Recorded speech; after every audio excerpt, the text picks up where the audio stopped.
everyone. I'm Reema from ClinicSpots, and today we are thrilled to have a distinguished plastic surgeon and hair transplant specialist from Hyderabad, India. So, absolutely, what an honor to have Dr. Harikiran Chekuri here. So, with 2 decades of experience, Dr. Chekuri has become a beacon of expertise in his field. His commitment to excellence and patient-centric approach has earned a stellar reputation in transforming life through edge-cutting plastic surgery and hair transplant procedures. That's right. So, Dr. Harikiran Chekuri's passion for his work is evident in the countless success stories he has contributed to. We all know that he is not only a skilled surgeon, he is also a compassionate professional dedicated to helping individuals regain confidence through personalized and innovative solutions.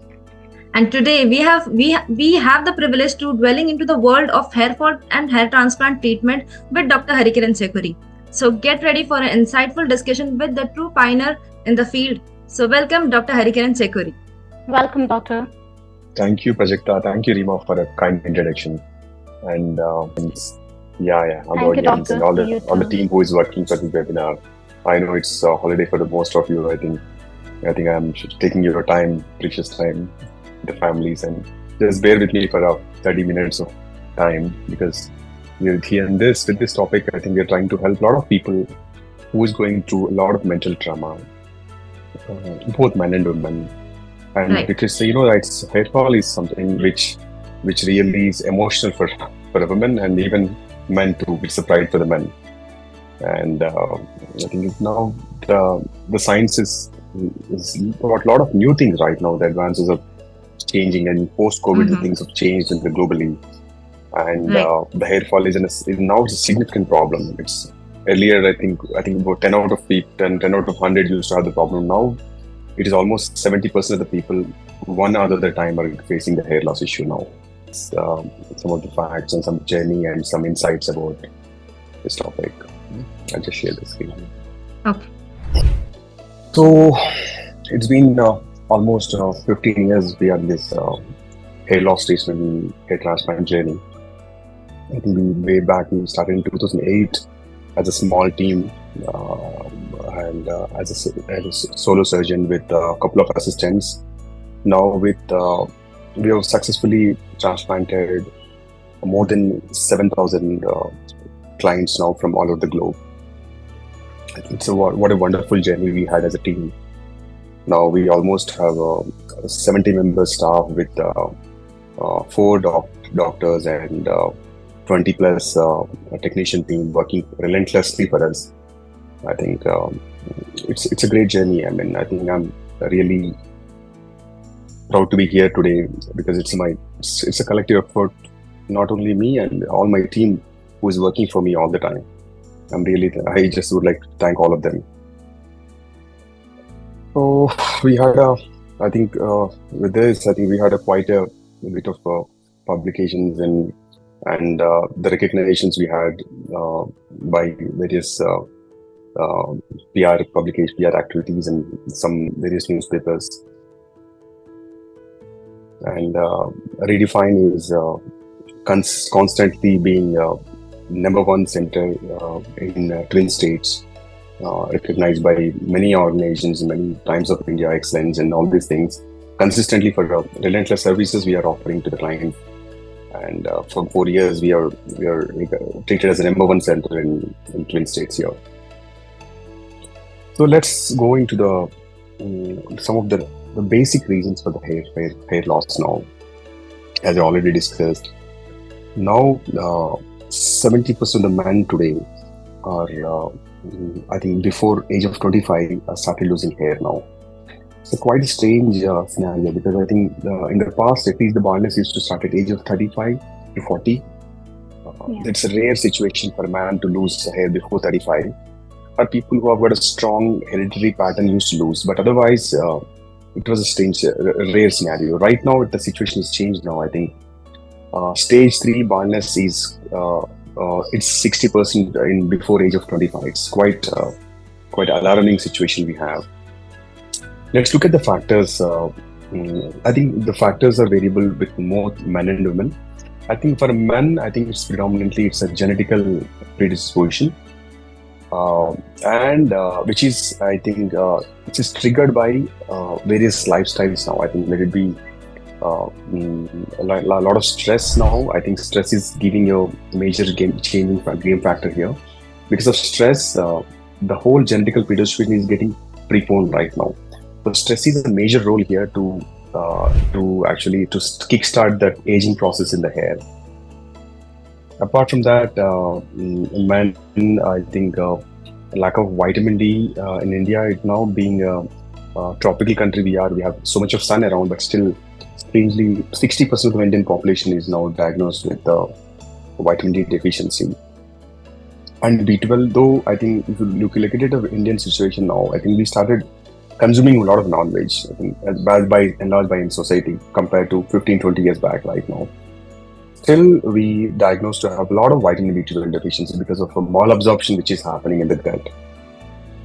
So other deficiency like zinc, magnesium, iron deficiency is quite common in the women. And lot of digestive issues like irritable bowel syndrome or a few other factors which actually leads to malabsorption of most of the vitamins.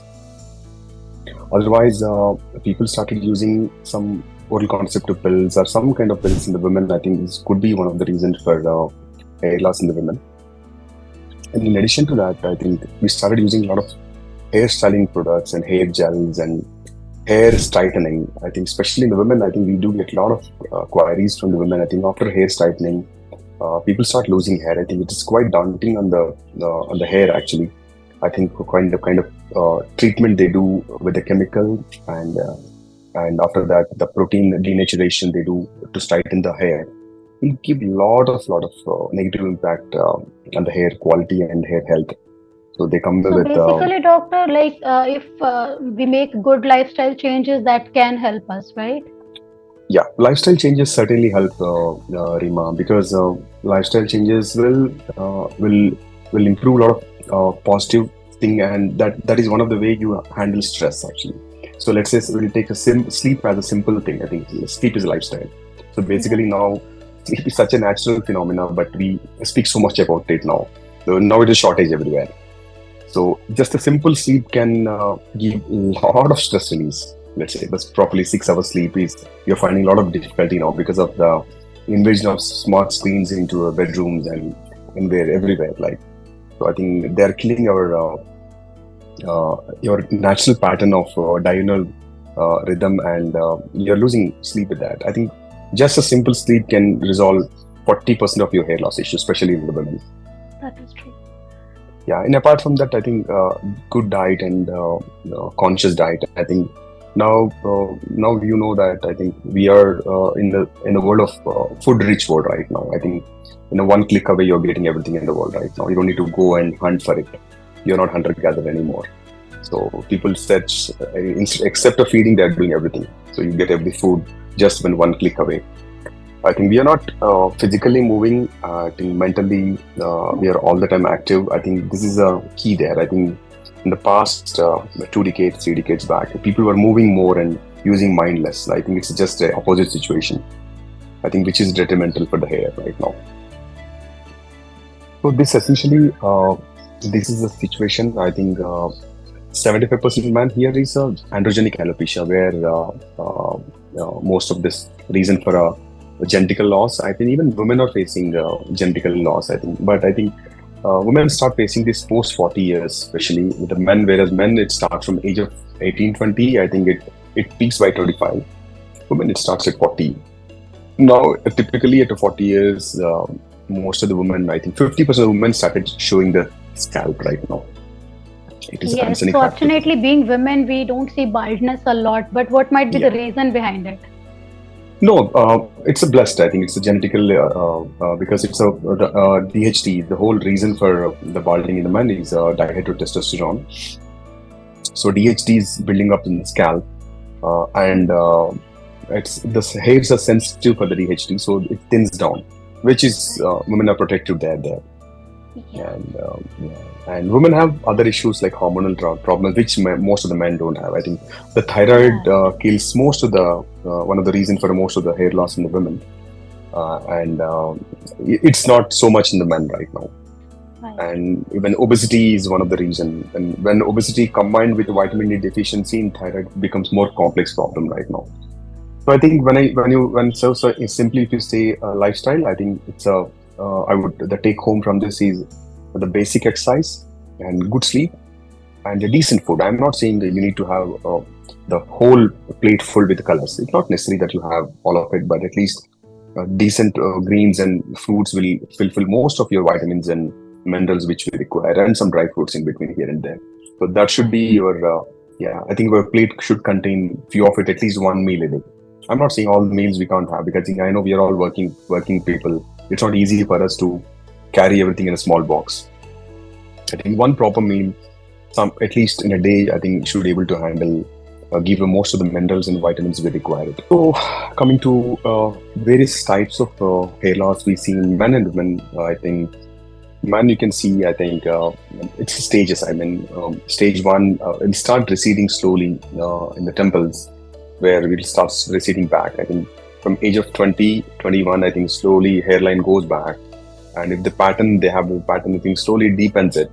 Simultaneously, some people start losing in the crown. And it levels totally. We have 6 stages where stage 1 to stage 6, where we essentially losing frontal and vertex and crown. I think all 3 areas actually get involved in this process. Coming to women, we have a few patterns which I'm showing here. I think especially the thinning happens in the frontal region. Usually women don't lose in the crown. I think they lose predominantly here. And some women experience receding hairline. So I think which they bother about. Especially if you look at the south, in where we live in here, because people usually have a low hairline. If you look at Bengal as a demographic structure, Bengal people have high foreheads, especially if you go to northeast. It's quite normal for them. So, but here in south, I think it is quite tough for the women to have a high hairline, because they'll be very conscious about it. And women also experience, typically women have a round pattern hairline, and they'll start experiencing something like a male pattern. So they'll start receding hairlines, which is very tough for the women to cover. So, and for a woman, I think, both people can have a temporary hair loss, which is generalized. So both men and women, I think temporary hair loss, we have a lot of simple solutions, I think, which I'm going to elaborate in the next few slides. And permanent hair loss, I think once it's genetically established hair loss, I think a lot of these non-surgical medical procedures may not be so effective. I think we might have to go for some surgical options like a hair restoration or hair transplant. Essentially, I'm just briefing up the causes of hair fall here. So stress is a leading factor. I would give stress as the top reason for the hair fall right now. And smoking, definitely, it adds to it. And smoking, essentially, it is acting on the vessels, blood supply, which is supplies to the hair. So it thins down the vessels which is supplying to the hair, so that slowly hair starts thinning. So if somebody is smoking and having a pattern and genetically associated baldness, so smoking will prepone this whole balding pattern. Let's say if supposed to get it 35, I think smoking, once he starts smoking, I think he might get the baldness at 25 itself. Because the thinning starts. An alarming number. Yeah, so smoking, I think every smoke that's unfortunately, though it is quite evident thing, smoking is linked with your cancers, lung issues, and hair loss. Hair loss is one of it. I think we don't speak hair loss as one of the problem for smoking. I think a lot of times smoking is linked with the cancers, but I think it starts from simple hair fall, I would say. So working on the smoking or reducing the number of cigarettes they smoke, I think definitely will give positive impact on the hair fall. So especially for the men and women, I think, it's common. So if you are a smoker, I think try to restrict your smoking, I think minimize smoking, or if you can stop it all the while, that's excellent. I think that will take care of at least 50% of your hair loss issues. Pregnancy, post-pregnancy is one of the most, I think, postpartum stress. I think you start seeing 3rd month or 4th month of post-delivery, I think people start losing severe hair fall. It's called telogen effluvium, which is very, very normal, and it's reversible. Basically, we don't need to do any active treatment those times. I think we might give just multivitamins, some iron supplements if they require. And apart from that, as we discussed, hairstyling and countering coloring actually has some influence on the hair fall. Food diet, yes, exactly. So your burgers and your pizzas may not give you all the vitamins and all the minerals you require for the hair, because hair needs, it's a good food. I mean, a lot of greens, a lot of unprocessed green foods and fruits. So the diet is something where we can work upon. Medications, maybe diabetes and antihypertensive. Some of the medications might have certain impact on the hair, but anyway, let's leave this medication part aside. And genital loss, as we discussed already, I think is one of the most common thing. I think I have a question here. Have you experienced hair fall in the past year? I think 78% of the audience are saying yes, because of, I think that's what I'm saying. I think now the global trend, I think the hair loss is no more as an individual problem, it's a global pandemic, it's an epidemic. I mean, it's whole globe is facing the issue right now. So I think nobody's exception, at least one other time. And off late, what I've started observing, people started doing, I think after zero size concept peaked in India right now, I think last 4-5 years, some of the Bollywood actresses started doing zero size. Then people started going for a crash diets, and especially when you do crash diet and when you lose more than 10-12 kgs in a span of 2-3 months, body takes it as a stressful, quite a severe stress phenomena. So I think people instantly start losing hair. So someone who is trying to lose weight, I think should go a bit slow. Don't be rapid. Don't change your diet so suddenly, and don't put the body in a shock kind of situation. So body takes it as shock.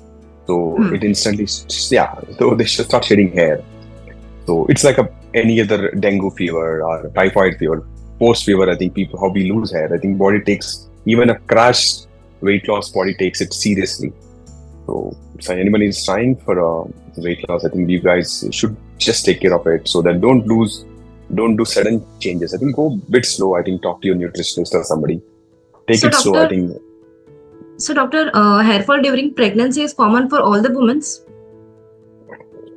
pregnancy is a quite a traumatic, I mean, so it's an experience for the woman, but physically it's quite tough for the woman, I think, because she'll be lactating, she's going through a lot of hormonal changes, and she'll be having sleep issues. I think just it's not a pregnancy alone. I think the plethora of things which is around pregnancy is the reason for it.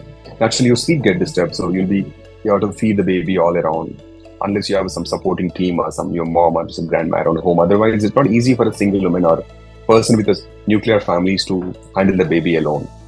So naturally, you are stressed out. I think it's not easy for a woman to take the pregnancy easy. I mean, it's tough. I understand it. So because we have experienced small children at my home, so I know that it's not easy for the women, I think.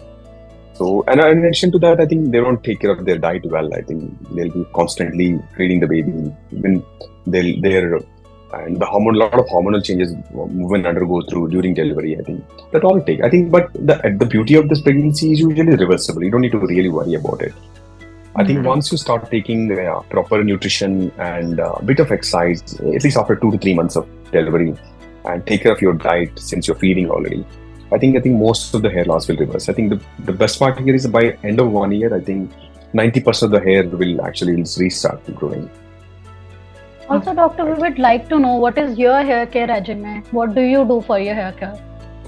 See, I am no exception, because my mom, I think in the hair loss, especially in the men, I think the maternal, I think my mother's side, I have a strong genetical history of my grandfather is bald. So I started losing hair in early 20s itself. So I didn't know that I'm going to become a hair transplant surgeon those days.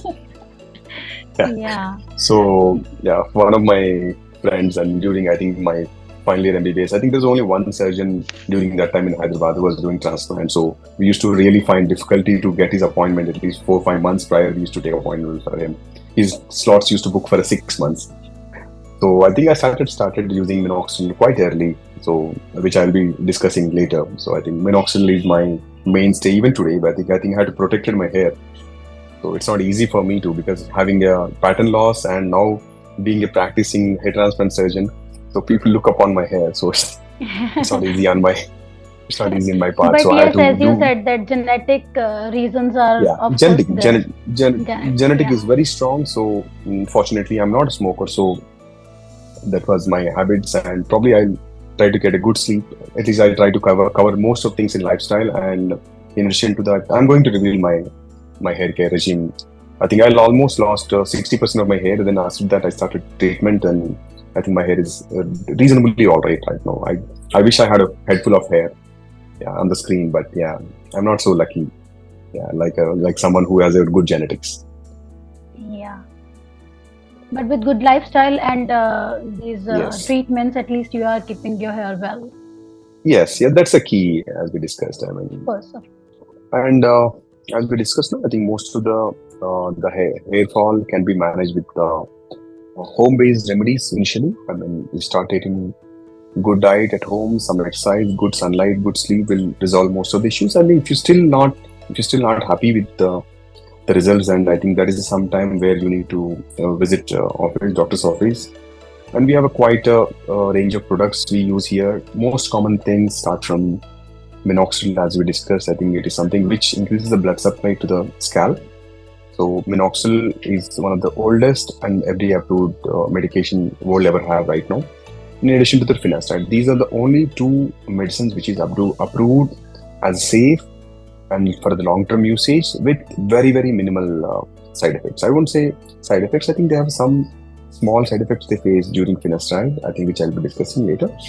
Otherwise, Minoxidil is quite a safe. I think earlier, at least, people used to have alcohol-based preparation, which might be quite irritating for some scalps.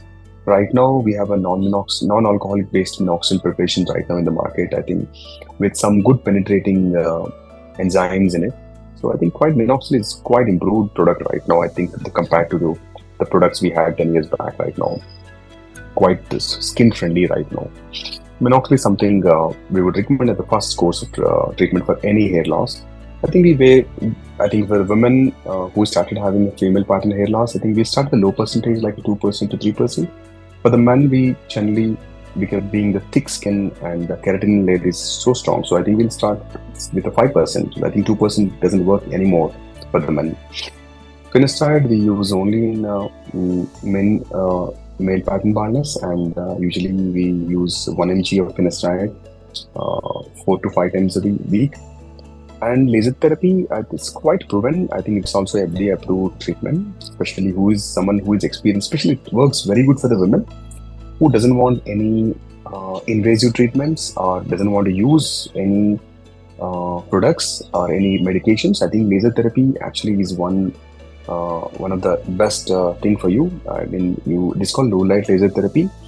This particular frequency of light will enhance the blood supply to the scalp and blood supply to the roots, and it will enable hair to come into anaphase. That is a growing phase. Hair has 2-3 phases. One is anaphase, one is cataphase, where it is involuting, and telophase, where it is resting. So the light therapy has a significant benefit in stopping the hair loss and stimulating the new hairs, old hairs to grow back. And PRP, I think, is one of the most commonly done procedures across the globe right now. And there are some mixed results with PRP. Not everybody gets the same results. PRP, I think PRP has multiple preparations right now. I think every center has its own way of doing it. People call it GFC, people call it as a tricell, biocell. There are multiple names in it based on the preparation they have. I think essentially what we are looking at is the technique where you are getting injected, and PRP is quite a painful procedure if you don't do under expert hands. I think a lot of people are scared of PRP, but I think right now, I think a lot of surgeons, even our center, we practice quite a painless technique of PRP. I think I would say just pain of a score of 2 or 3 out of 10. Very, very minimal discomfort, and quite a safe procedure. I think we need at least 6 to 8 sessions for a 30 to 40% reversal of the hair loss. And Regenera Activa was, I think, last 7 years, I think it's in the market, global market, and where we use some of the patient own hair and this follicular stem cell, where we harvest some of the hairs and just 40-50 hairs from the small square centimeter. I think it just takes 10 minutes of time. After that, we separate the stem cell from the root, and that stem cell will be reinfused into the scalp. I think it's we have a mixed results, but someone who doesn't want to come for multiple times to center and may can visit only once or twice a year, I think Regenera Activa is one of the good options they have.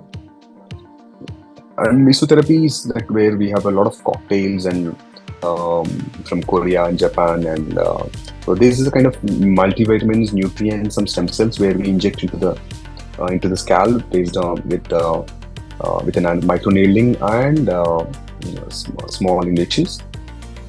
Scalp micropigmentation is a treatment choices, yeah, but someone who doesn't want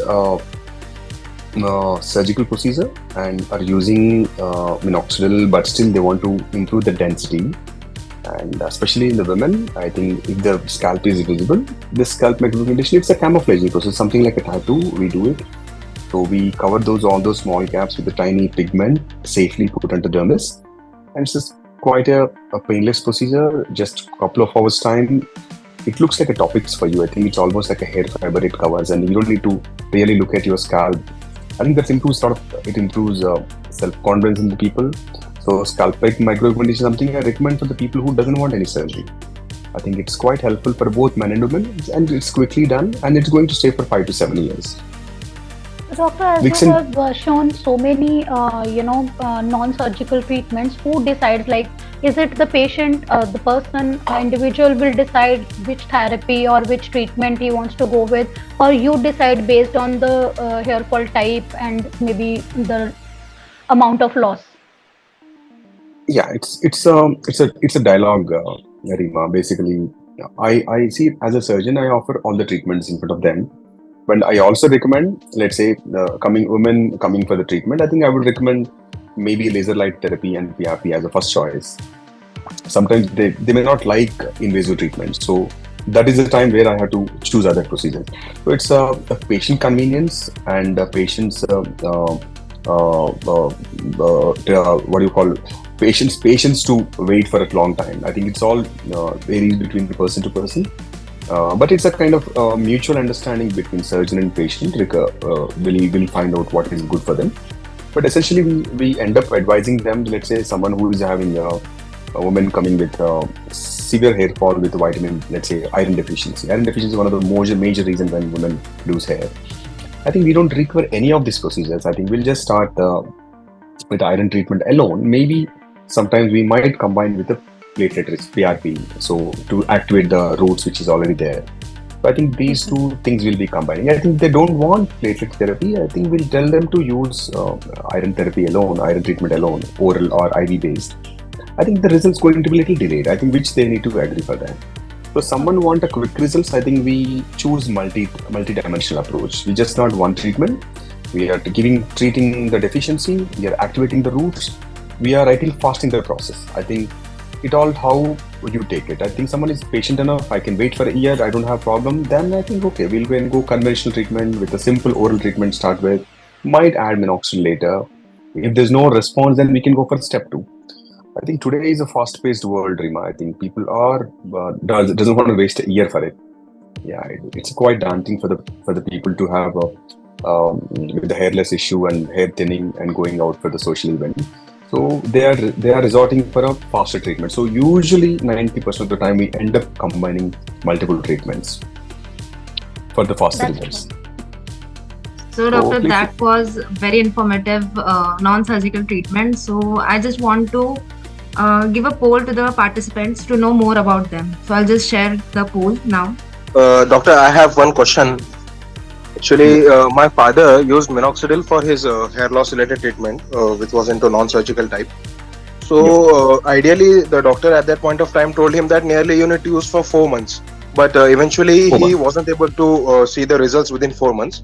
So as per you, what is the ideal sessions or ideal time duration wherein we will be witnessing the results of minoxidil?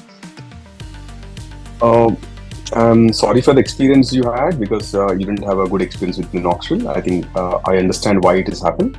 So minoxidil is something you need to be very committed. I didn't get your name.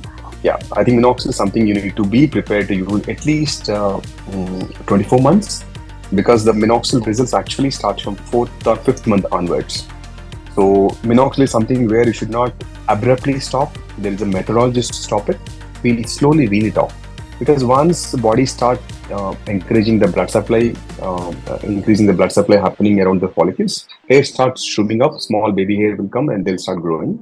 And if you suddenly stop minoxidil, they all go for a shock. So you lose all the benefit which you had with minoxidil. In addition to that, you lose all the hair which is stopped by minoxidil. So it's a quite rough experience for people who use minoxidil and stopped it suddenly. I would recommend to use at least a committed period of 2 years and wean off slowly. You should not stop it suddenly.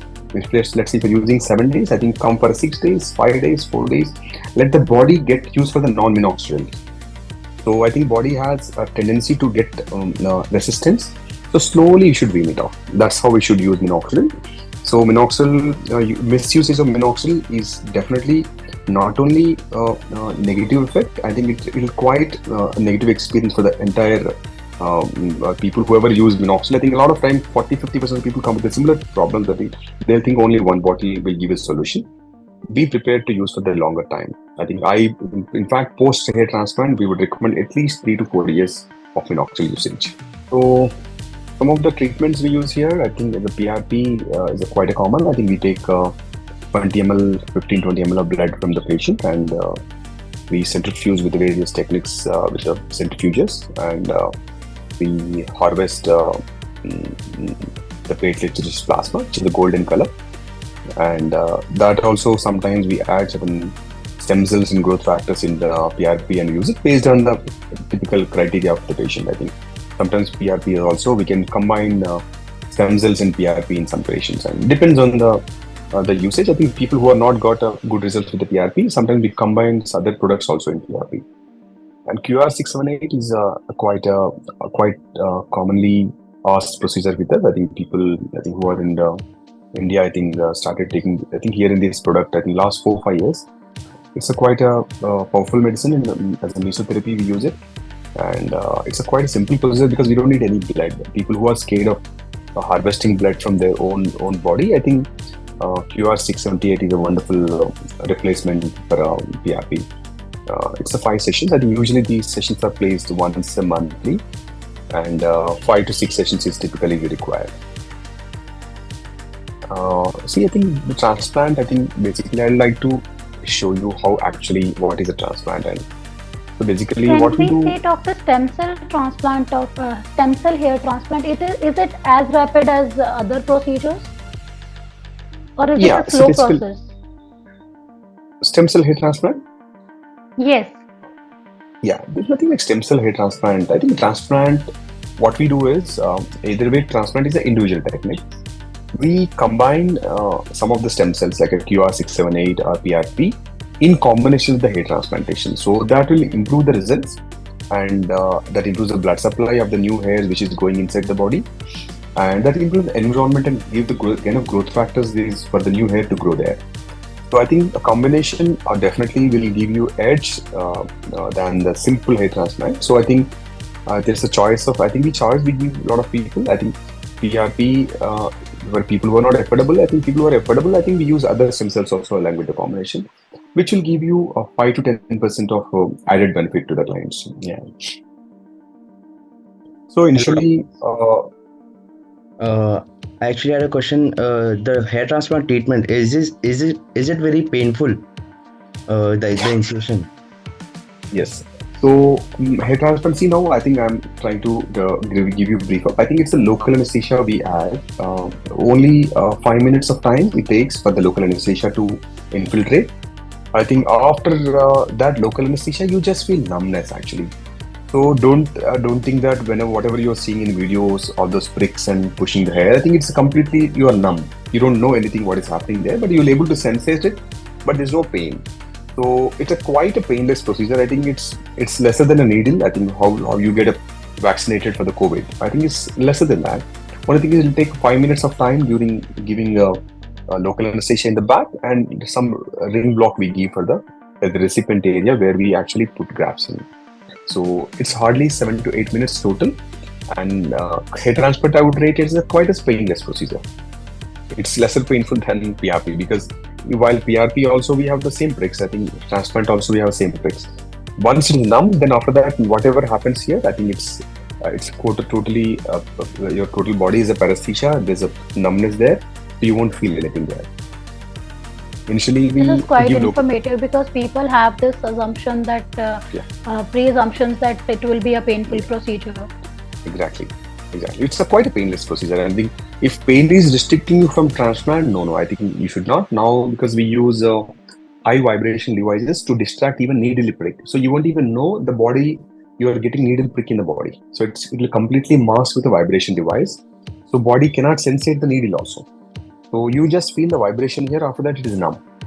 So quite technically we improved our techniques with the years of time now. So I think we barely have anyone complaining of the pain right now. I think out of 100, I think 99 people take it very easily. People who are scared of needles, I think we give some small anxiolytic, anti-anxiety medicines. I think after that they'll be absolutely all right. We have handled some of the most sensitive individuals in there. I think they could take it easily. I'm telling you. I think definitely it's not a painful procedure at all.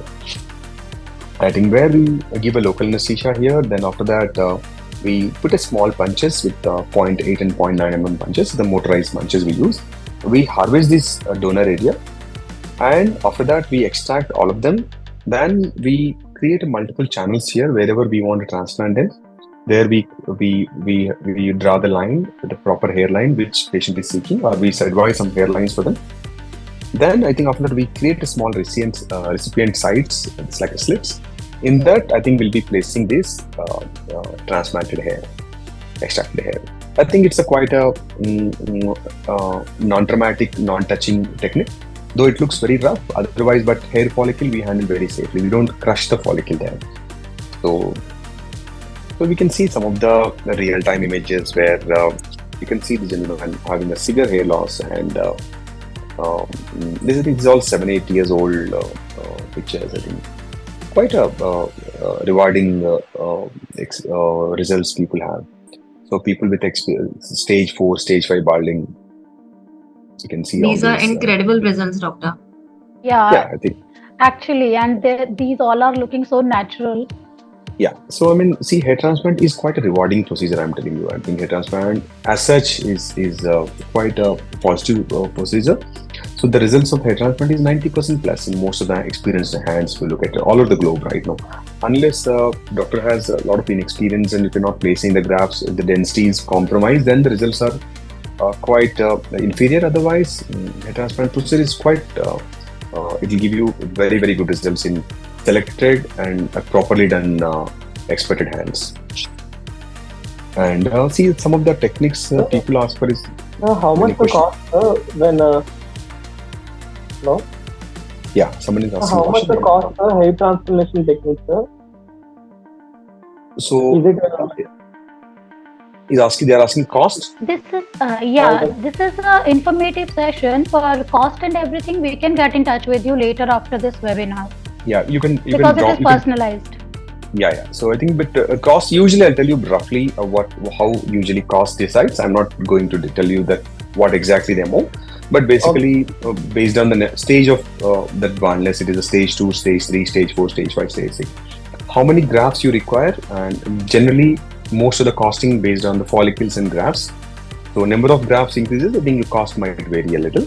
And the technique you choose, let's say if you are using a Sapphire technique. Sapphire is a technique where we use a Sapphire blade, which is like a glass blade, which we create a holes in. So this Sapphire technique has a very, very minimally damaging to the roots, and it creates a slits very, very naturally, and the healing is very fast. And rather than using other devices where we use punches, I think Sapphire has advantage on that. I think when you use Sapphire blade, I think the cost vary a little more. So all these are added things. Otherwise, typically we use hair tone where we create a small holes. The basic one. I think Sapphire has some advantage on it. And this was I was talking about BIO-FUE technique where we infuse PRP along with FUE. So this improves results significantly, and the survival of the hairs actually is significantly better than normal. And what are the hairs we harvested? I think we preserve in PRP rather than any other solution, and we inject quite a PRP in the recipient area where the grafts are going in. I think that will improve the blood supply and a lot of growth factors it is adding. So I think one of the commonest technique we use at our center is the BIO-FUE, which is PRP along with FUE. So, right, doctor, can we take a moment and just check, like all participants, what all hair treatments are they aware of? Can we have that poll slide?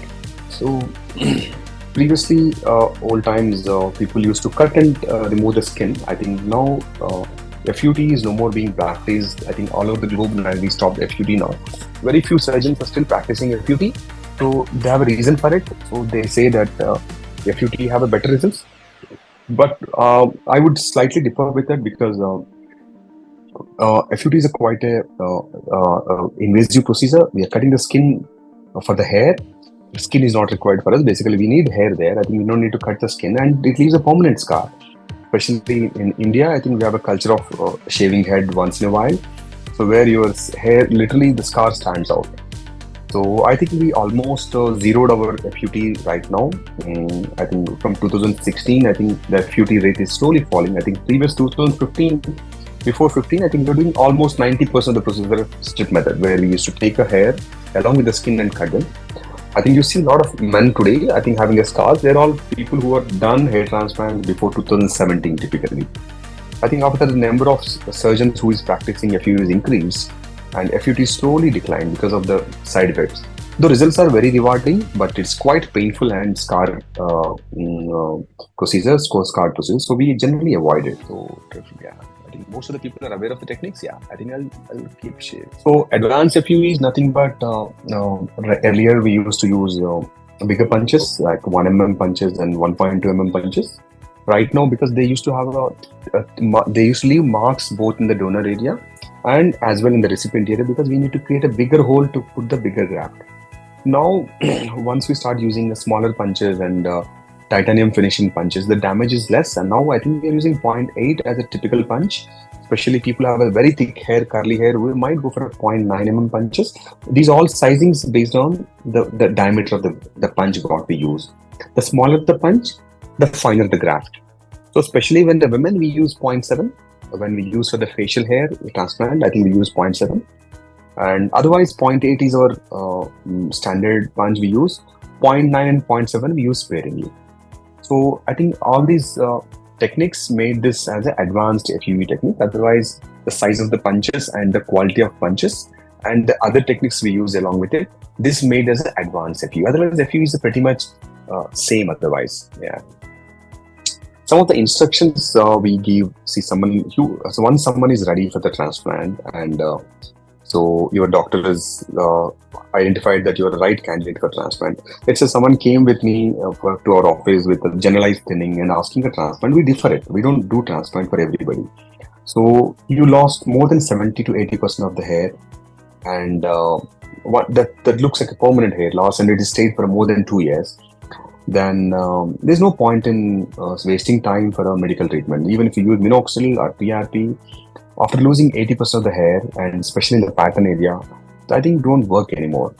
Then we would recommend go for the transplant first and then use all those methods later to improve your existing hair. So typically 5 to 7 days prior, we stop. If somebody is using aspirin or any other medicines, we allow them to stop it. Generally, we prefer someone who's having gray hair. I think this is one of the common questions we ask. I have a gray hair. What is the fate of the gray hair? So whenever we transplant a gray hair, I think it will turn into gray hair. I think we cannot change the color of the root. Once the melanin is not there in the root, I think whatever the color you have it here, it will come the same thing.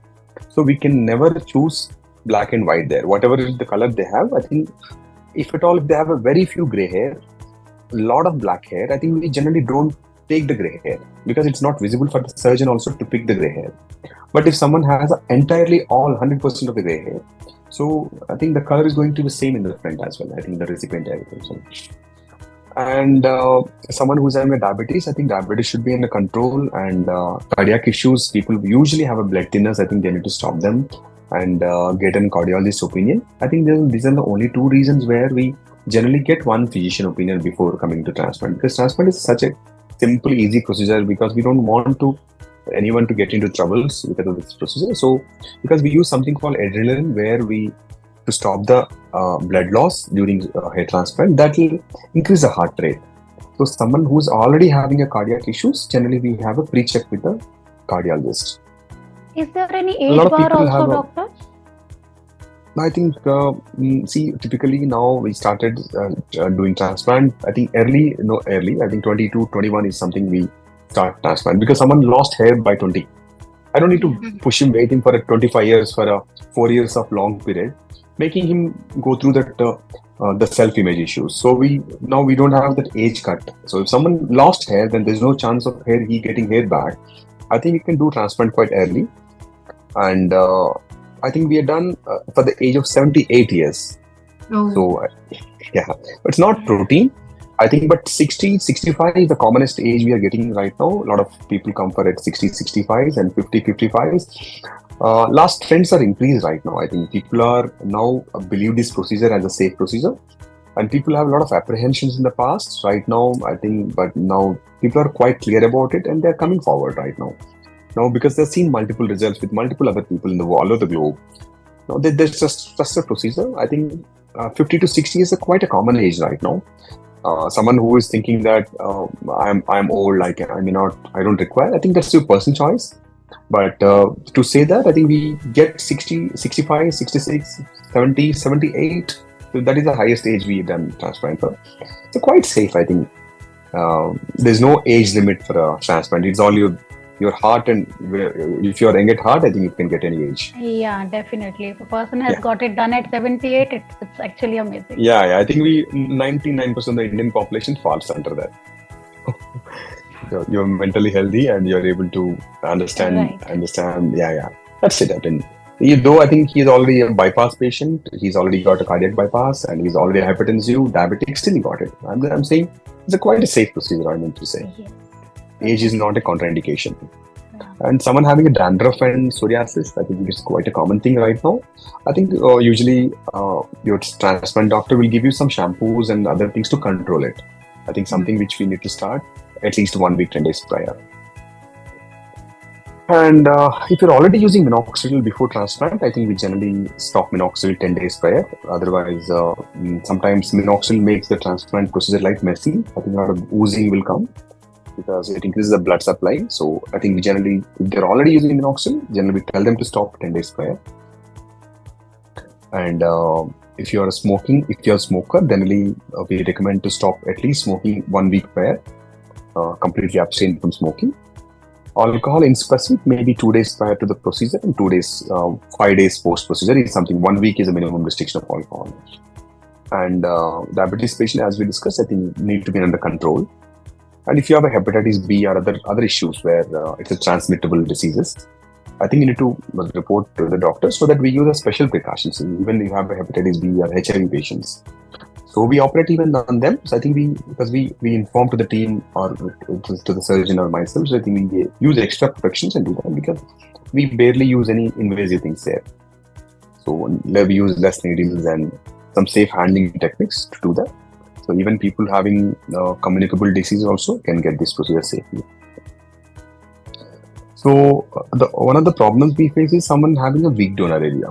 So if you have a weak donor area, I think we might 6 months prior some PRPs, some multivitamins to improve the donor area. That also can be done. So now we have a more oral minoxidil also as a treatment choices. So I think we might give oral minoxidil or finasteride to improve the donor area. When that helps to get you good donor, a good volume of hair from the donor area, safe donor area. Usually a day prior to procedure, I think all we ask is just to do a head shower with a good shampoo. I think whatever the shampoo you're using. And if you are using any of the gels and other things, we don't recommend to use any of that. And I think sometimes for people who are very apprehensive and stressed about it, I think we might use some anti-anxiolytic for them. Usually the day on surgery, the technique is whenever we are coming for transplant, we ask them not to wear t-shirts, because t-shirt removal is a little tough because the hair after transplant is quite sensitive for first 4-5 days time. So we generally recommend to wear shirts, and they can have breakfast and come. I think typically the transplant procedure over in 6 to 8 hours time. Sometimes small procedures will get over in 2 to 3 hours. I think the biggest procedure will take 8 hours maximum. So typically it starts from 9 to 4 o'clock. So doctor, is there any side effects of it? Of transplant? Of hair transplant?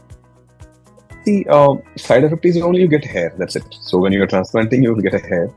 Sometimes people might face small itching and other sensations post-transplant because of the healing time. I think we have something small creams and ointments to take care of it. Some people rarely have a pimples and acne kind of infections on the scalp. I think that can be handled with a simple antibiotic. So there's no major complications or major side effects with the transplant. But the growth varies between each individual. I think some people are best with a very good donor area, very healthy scalp. I think they get a best outcome based on the texture of the hair they have.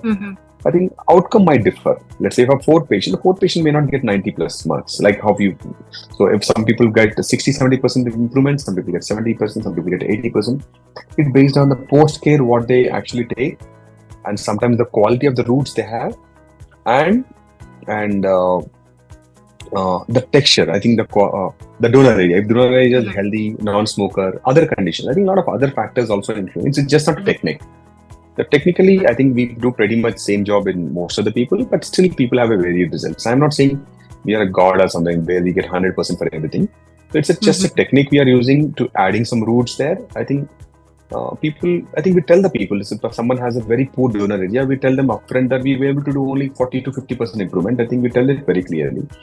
And the donor is the recipient is very wide. We have only 3,000 donor area. I think we are not able to cover everything at once. We might require 2 or 3 sessions. If they have a good beard, I think we can use beard also as a donor area. Beard is one of the. Yes. So there is this, question comes up many a times that how much gap one should keep between 3 to 4 sessions.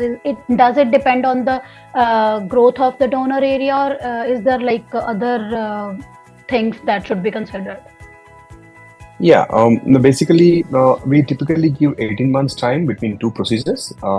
Typically, a person have a normal healthy donor will have a 5 to 6,000 donor area.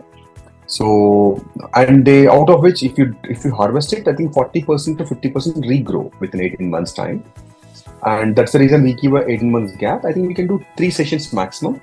If they have other body area like a beard or chest, I think we can go for multiple sessions.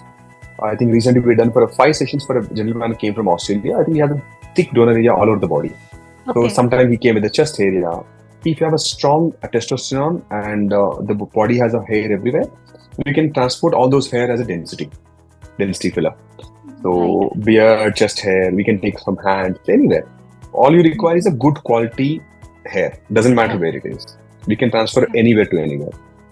So certain post-op instructions as we discussed, I think you just need to take care of yourself for a day, do a day or 2, avoid smoking, and maybe you require rest for a day or 2. I think it is a very simple protocol we give here, and be prepared for at least 4 or 5 days to recover, and 48 hours of non-socialization. And you need to be restricted home for 48 hours only. 3rd day onwards, you can just go out on with a simple cap and cover. Typically, day 8 or day 9, you're almost normal. I think people don't even realize that you underwent transplant. So that needs 8 days time typically. Another very common question, doctor, people ask that how many days they cannot wash their, cannot they have their head bath? Yeah, usually our center, we follow protocol of 5th day head wash. So because we want the hair to settle for 4 days, every center has its own protocol. So I think usually some people wait for 10 days, some people wait for 3 days. I think we take a 5 days protocol. And day 5, we generally ask them to hair wash. I think if they are in Hyderabad, I think we do it at our own center. Otherwise, we do them with simple technique, how to wash it. We have a video demonstration of how to do that. It's quite a simple stuff. Okay. So I think we have some of the tests we do for any surgery. I think this briefly about transplant. I think we'll go for Q&A. If you have any more questions here, I think I'd like to answer it. Otherwise, I think, we would like to take a questions from, Yeah, doctor, as we saw that on the day of the surgery, there was written that we should use mild products. So there are a few products in the market which are mild shampoo, but which includes caffeine in it. So is it okay to use those products as well? Yeah. I think should be caffeinated products are fine as long as it is strong chemical-based shampoos. I think caffeinated products are all right because the caffeine is known to increase the blood supply. And any other herbal-based medicine, I think shampoos are fine basically, as long as it is a strong drying shampoo with the salicylic acid. So those things we avoided because they sensitize the scalp. Otherwise, pretty much cleansing is all we require. Otherwise, shampoo, I think you don't need to really bother about it. I think this completes the basic information. Yeah. Hello. Yeah, hi, doctor. There's one question. Is a lengthy hair for men may lose to loss of hair? No, hair length has no influence on the hair loss. So there's no problem because see, hair length, only problem is styling and maintenance. Apart from that, lengthy hair doesn't have any shelf life. I think short or long, if the root is weak, it will fall. So it doesn't matter. So I don't ask anyone to trim the hair. If you're using any products like Minoxidil, sometimes probably it will be helpful to use the product easily if you have a small hair. So that is the only advantage I see. Otherwise, length of the hair has no influence on the hair fall. Thank you, doctor. Hello, so doctor. I think we're running out of time, I suppose. I have a question. I'm glad that we had, many solutions for the, hair problem and, hair loss and baldness. However, my son has it's about to turn 16 and the genetics are good and, diet and all is well, but somehow he feels that, his hair is, thinning. So his age being considered, so which is the right time for me to be proactive and then, give some medication for, for the loss or thinning of the hair? Probably I would ask you to, I think being a growing man, I think these age, I think they require a lot of vitamins and proteins, I think, which is usually, they would be skipping it because I think they play a lot of sports. As I said, diet is good. I mean, everything is being, properly fed. However, taking in consideration the pollution or the stress or whatever, so which is the right time for me to, put him on any medication if it's required? Maybe another 2 years you can wait unless hair fall is alarming to you, or if you're losing hundreds of hair every day, I think you probably can consult a doctor for any look at a scalp and make sure that he has no infection or psoriasis or some kind of stuff. Otherwise, 18 years is usually age where you can really bother about. Otherwise, 16 is quite early. I think most of the times you can base with home-based remedies and management, I think, which you're aware of. Okay. So, which you're already taking it. I think, medication, I don't generally jump into medication at the age of 16. Even Minoxidil, I would recommend at least after 18 years only. Yeah, a stitch in time, saves 9. So I wanted to be, aware of what's the right time to do that. Perfect. Thank you. Perfect. Thank you, doctor. Thank you so much, doctor, for answering all the questions and taking out so much time for us. This was a very informative and knowledgeable session. Thank you so much for the team. I'm sure many people are going to get benefited. Yeah. So I think if they have any more questions, they can post to the WhatsApp numbers what they have given. I think we're able to answer them individually. Yes. I'm sure. I think it's a limited time period where I cannot answer all the questions. I'm sure. I think I must have answered a few of the doubts and few of the queries. In general, all the questions are answered very nicely. We're really thankful. Thank you so much, Thank doctor. Thank you, Reema. Thank you, Prajkta. Thank you, team. Thank you. Thank you, doctor. Thank you so much. Thank you, team. I'm signing off. Thank you.